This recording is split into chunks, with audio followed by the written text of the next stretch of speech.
Bonjour et bienvenue au cours sur le changement systémique. Je m'appelle Ada Andreoni et aujourd'hui nous allons voir comment atteindre les objectifs du changement systémique plus rapidement et plus efficacement tout en tenant compte des défis que vous risquez de rencontrer et des différentes directions que vous pourrez prendre. Le deck de stratégie finale de votre cahier d'exercice vous sera utile pour revoir et peaufiner l'histoire de changement systémique que vous avez créée dans le module précédent. Voyons où nous en sommes dans notre voyage. Dans le module précédent, vous avez appris à raconter l'histoire concernant la façon dont vous voulez parvenir à votre changement systémique visé. L'objectif de ce module est de peaufiner ce récit en clarifiant certaines des étapes nécessaires pour atteindre ces objectifs. Notre collègue Albina, par exemple, s'est rendu compte au cours de son voyage que si elle avait continué à appliquer sa solution par le biais de son organisation, directement, il lui aurait fallu 500 ans pour atteindre l'impact souhaité. Conséquent, elle a dû s'arrêter et réfléchir aux autres moyens possibles d'atteindre ses objectifs. Dans ce module, vous apprendrez à distribuer et reproduire votre solution plus rapidement, établir un partenariat avec un acteur clé comme le gouvernement, atteindre une grande partie de la population et travailler sur les mentalités. Votre organisation et vos interventions spécifiques entreront finalement en jeu à la fin de ce module. Vous définirez alors les jalons que vous devez accomplir ou diriger et ceux qui peuvent être pris en charge par d'autres acteurs du système. Êtes-vous prêt à commencer ? Sortez la version préliminaire de votre histoire du changement systémique et préparez-vous à la modifier, à l'adapter ou à l'annoter.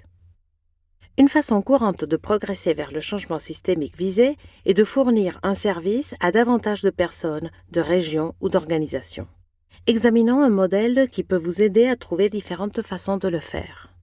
Les approches peuvent varier de très directes, basées sur une réplication contrôlée ou une croissance standard, à très indirectes, basées sur la diffusion totalement ouverte d'une solution.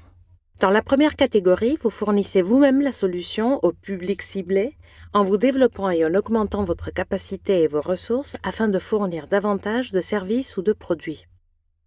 Vous gardez le contrôle total de la façon dont la solution est fournie. Cette option se justifie s'il faut d'abord prouver l'impact d'une solution à petite échelle, ou si vous avez besoin d'un environnement expérimental afin d'améliorer une idée.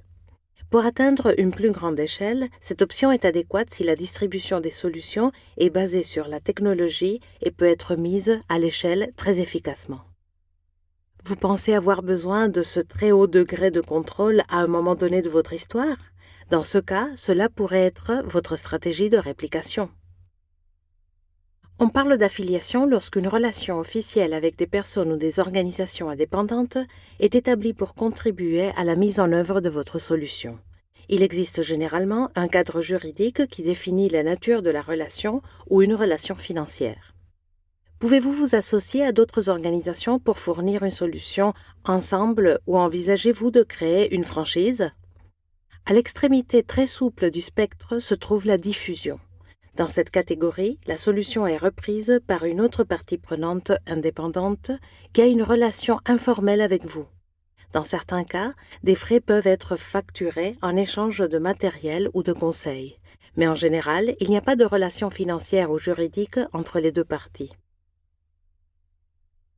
Envisagez-vous d'abandonner le contrôle total de votre solution et de la mettre à la disposition de tout le monde ? Alors, envisagez la diffusion comme stratégie. Vous trouverez davantage de détails sur les stratégies concrètes de chaque catégorie dans la boîte à outils de distribution et réplication des ressources. Mais voyons comment les différentes approches peuvent se traduire dans votre histoire du changement systémique.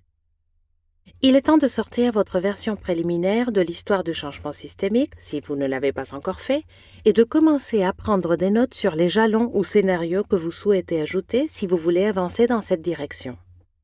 Le cas d'Albina offre quelques bons exemples.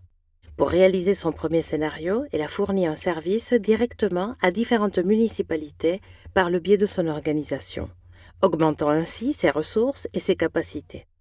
Elle a établi des diagnostics pour lesquels elle a créé des plans de gestion de déchets et elle a mené des initiatives pour sensibiliser les citoyens. C'est ce que font la plupart des entrepreneurs sociaux, surtout au début. Ils réalisent leurs projets et initiatives directement pour les bénéficiaires. Pour atteindre les objectifs de son deuxième scénario, Albina a utilisé une approche d'affiliation et s'est concentrée sur la création d'associations de collecteurs de déchets qui sont ensuite devenus le Mouvement national des collecteurs de déchets, puis le Réseau national des associations de collecteurs de déchets. Dans le scénario 2, nous voyons également une approche de diffusion dans le troisième jalon.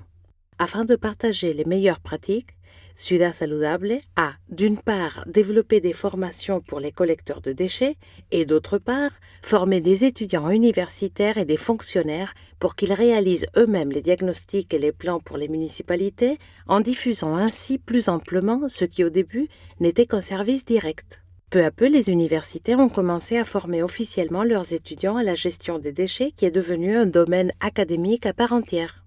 Les organismes publics de formation ont également adopté les programmes de Ciudad Saludable. Cela grâce à l'esprit d'ouverture qu'elle a adopté, ce qui a permis de mettre gratuitement les manuels de Ciudad Saludable à la disposition de tous, écoles, citoyens et collecteurs de déchets. Même lorsque vous réussissez à mettre à l'échelle votre initiative, à un moment donné, vous pouvez être confronté à la brèche qui existe entre ce qui peut être réalisé par un service direct ou par une réplication à grande échelle. Dans certains cas, une partie prenante mieux dotée en ressources, plus influente et plus structurée doit entrer en jeu. Par exemple, les gouvernements, à savoir les organes institutionnels qui régissent les régions, les États ou même les villes. Nous allons maintenant réfléchir pour savoir s'il vaudrait mieux ajouter à votre histoire du changement systémique un scénario ou un jalon concernant l'influence sur les politiques publiques, plutôt que de contourner le gouvernement et de construire des structures parallèles.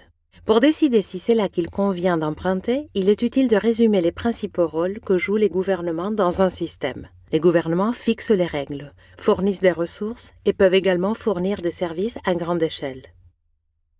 Examinez votre histoire du changement systémique afin de voir si un de vos scénarios ou de vos jalons peut être relié à une de ces fonctions.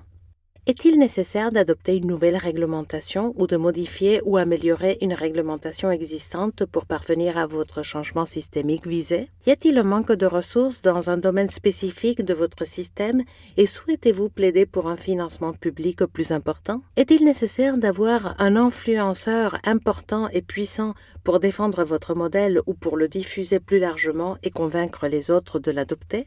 Notre fellow Albina, par exemple, s'est rendu compte qu'elle ne pouvait pas aller d'une municipalité à l'autre sans même être capable de diriger les programmes de formation. Après avoir démontré l'utilité de ce concept, il a fallu qu'elle effectue des changements politiques pour réaliser son changement systémique visé. Comme vous l'avez vu dans son histoire du changement systémique, le scénario d'Albina était d'améliorer les réglementations, ce qui a été fait en 2009 avec l'adoption d'une nouvelle loi qui réglementait l'activité des collecteurs de déchets au Pérou et la mise en place par le ministère de l'Économie d'un mécanisme d'incitation qui accordait aux municipalités un budget supplémentaire si elles appliquaient la nouvelle loi. Permettez-moi de faire une petite remarque. Nous parlons ici d'une fellow et d'une organisation qui travaillent dans ce système depuis des décennies. Alors ne vous inquiétez pas si votre histoire n'inclut pas encore tous ces différents éléments. Nous avons un cours pour approfondir ce sujet. Le programme Globalizer d'Ashoka a élaboré un cours sur le travail avec les gouvernements pour vous aider à définir plus clairement les changements visés concernant les gouvernements que vous pouvez inclure dans votre histoire du changement systémique. Le lien avec ce cours est inclus dans la liste des ressources de ce module. Pour l'instant, vous pouvez simplement jeter un coup d'œil à votre histoire de changement systémique. Si vous souhaitez réfléchir davantage à la possibilité d'ajouter un scénario dans cette direction, prenez-en note. Votre histoire changera aussi en cours de route. Une voie qui attire de plus en plus l'attention sur le terrain est celle des plateformes sociales. C'est une approche à considérer si un de vos scénarios vise à atteindre une très grande partie de votre groupe cible ou des populations de fin de parcours ou à établir un nouveau marché pour un service. Dans ce cas, au lieu de vous focaliser sur la mise à l'échelle de votre solution, vous décidez de construire quelque chose qui fonctionne à cette échelle depuis le tout début en utilisant une plateforme pour atteindre un grand nombre de personnes et créer des espaces de co-création de solutions. Une plateforme sociale diffère des plateformes commerciales que nous connaissons. Sa fonction consiste en amplifier la valeur accumulée dans l'écosystème, alors que les plateformes commerciales visent à s'emparer de cette valeur. Les plateformes pour le bien social permettent et activent la collaboration, au lieu d'essayer de capter notre attention. Elles amplifient la valeur sociale en permettant la co-création de solutions à l'échelle, en multipliant le nombre de ressources disponibles, comme les connaissances ou les données, et en redonnant aux acteurs la possibilité d'agir et de résoudre ensemble les problèmes dans leur propre contexte. Exemple de scénario possible. Établir ou développer un marché pour un service social spécifique, ou atteindre les populations de fin de parcours dans un pays spécifique. Dans ce cas, les jalons pourraient être: un grand nombre de personnes ont accès à différentes solutions du problème par le biais d'une plateforme. Un groupe cible spécifique utilise une plateforme pour co-créer des solutions à un problème. Les solutions sont largement partagées et atteignent le groupe cible. Nous n'entrerons pas dans les détails des plateformes sociales dans ce module, mais si vous voulez en savoir plus sur ce thème, nous vous recommandons de consulter la liste des ressources. Et comme d'habitude, prenez le temps de peaufiner votre histoire du changement systémique si vous voulez prendre cette direction. Enfin, nous aimerions aborder brièvement un autre promoteur essentiel du changement systémique. Ceux d'entre vous qui ont plusieurs années d'expérience dans le domaine de l'impact social sont peut-être déjà arrivés à la conclusion qu'il est rarement possible d'obtenir une amélioration durable significative sans un changement d'attitude et de mentalité du grand public. Il existe des exemples étonnants de ce genre de changement dans le monde. Par exemple, pensez à l'évolution des mentalités à l'égard du droit de vote ou du mariage homosexuel. Nous l'avons vu dans le module 1 de ce cours, ces changements de mentalité, comme nous les avons appelés, constituent le niveau ultime du changement systémique. Vous avez peut-être déjà inclus dans votre histoire du changement systémique un scénario sur les façons d'exercer une influence sur les préférences, les systèmes de croyances et les convictions sous-jacentes d'une grande partie de la population. Par exemple, vous pourriez avoir ajouté ou vouloir ajouter des scénarios concernant la demande croissante de changement de la part de la population, un nouveau récit sur un sujet spécifique pour influencer la société, le travail sur ou avec les valeurs sous-jacentes de votre public cible, la construction d'un mouvement autour d'un nouveau récit ou d'une nouvelle solution en promouvant la prise de conscience, la volonté et la capacité d'agir. Dans le cas d'Albina, on pourrait dire que son histoire de changement systémique est un jalon dans une histoire plus grande de changement de mentalité. Le fait que la collecte de déchets devienne un marché et une profession va sans doute changer la façon dont le public perçoit cette activité. Les efforts d'Albina pour éduquer les citoyens sur la gestion des déchets par le biais de campagnes communautaires massives qui ont touché plus de 10 millions de personnes, par le biais de jeunes ambassadeurs locaux comme des écoliers de 6 à 10 ans, et à travers de messages simples tels que des pièces de théâtre sur le sujet, ont été essentiels pour assurer le fonctionnement de l'ensemble du système intégré de gestion des déchets, et ils ont eu des répercussions sur la perception et les comportements de gens. Par exemple, les familles ont commencé à trier leurs déchets à la maison avant de les remettre au collecteur pour s'assurer que le service, désormais payant, fonctionne aussi bien que possible. Le changement de mentalité promu par son organisation peut donc être formulé comme suit. La collecte des déchets est un service que les citoyens apprécient et pour lequel ils paient, tout comme l'eau et l'électricité. Un autre changement de mentalité promu par Albina concerne le rôle des collecteurs de déchets. Comment ils se considéraient et comment la société les considérait. Ce même collecteur de déchets qui travaillait pendant la nuit dans des conditions dangereuses et était maltraité par des intermédiaires est devenu un travailleur professionnel qui porte un uniforme, collecte les déchets dans des conditions sûres, gagne un salaire digne et parle aux gens du changement climatique. Et surtout, les collecteurs de déchets ont commencé à se considérer comme des personnes qui contribuent au bien-être de leur communauté et sont appréciées par les municipalités et les citoyens. Si vous souhaitez approfondir ce sujet, sachez que l'équipe du programme Globalizer d'Ashoka a créé un nouveau cours sur les changements de mentalité comme fondement du changement systémique. Consultez la liste des ressources dans votre cahier d'exercice. Vous êtes maintenant prêt à finaliser votre histoire du changement systémique. À l'étape 1, nous vous invitons à revoir votre version préliminaire de l'histoire et à adapter vos scénarios et vos jalons afin d'inclure certaines des stratégies mentionnées ou à penser à explorer une autre stratégie pour pouvoir ensuite peaufiner votre plan. Dans l'étape 2, prêtez attention à certains conseils spécifiques que nous offrons pour que vos jalons soient efficaces. Identifiez les jalons clés qui marquent un progrès significatif. Ne vous contentez pas de chercher des indicateurs clés de performance, mais signalez également les marqueurs cruciaux pour atteindre le changement systémique visé.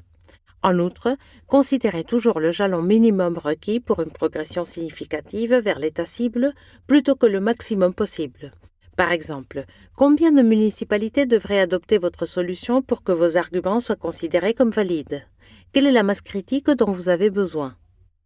Et bien entendu, assurez-vous que la progression des jalons et les corrélations entre eux ont un sens. Précisez s'ils se suivent dans l'ordre chronologique ou en parallèle et s'il existe des effets de causalité entre eux.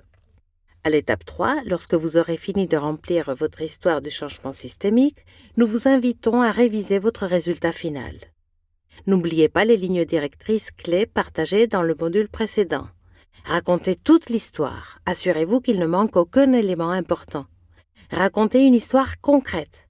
Tous les jalons sont des éléments spécifiques qui seront observés autour de soi et non pas des interventions qui devraient être effectuées. Racontez l'histoire du changement systémique. Le nom de votre entreprise sociale ne doit pas apparaître dans votre stratégie d'histoire du changement systémique. À l'étape 4, vous pouvez enfin vous regarder dans ce tableau global et mettre en évidence les jalons qui, selon vous, devraient être abordés directement par vous et votre organisation. N'oubliez pas que certains jalons peuvent être abordés par d'autres parties prenantes et qu'une approche collaborative peut vous aider à tirer parti des efforts des organisations existants. C'est ce que nous aborderons en profondeur dans le prochain module. Pour l'instant, mettez en évidence les jalons auxquels vous et votre organisation participez et établissez un ordre de priorité. Quel est celui sur lequel vous devez vous focaliser en premier? Un élément qui peut aider à juger l'urgence d'un jalon consiste à établir son degré d'alignement sur vos valeurs et vos atouts uniques. Félicitations pour avoir terminé votre histoire du changement systémique. Nous pensons que ce sera un outil efficace tant pour votre alignement interne que pour la participation des parties prenantes et de vos supporters. Nous avons vu des entrepreneurs sociaux présenter cet outil aux bailleurs de fonds pour décrire leur théorie de changement. Nous espérons que vous le trouverez également utile. Comme nous l'avons déjà mentionné dans le prochain module, nous aborderons les sujets suivants. Comment promouvoir la participation d'autres parties prenantes dans notre histoire du changement systémique? Et quelle approche devrions-nous adopter auprès de nos partenaires? Merci d'avoir regardé cette vidéo. Nous avons hâte de vous accueillir à nouveau dans notre prochain module.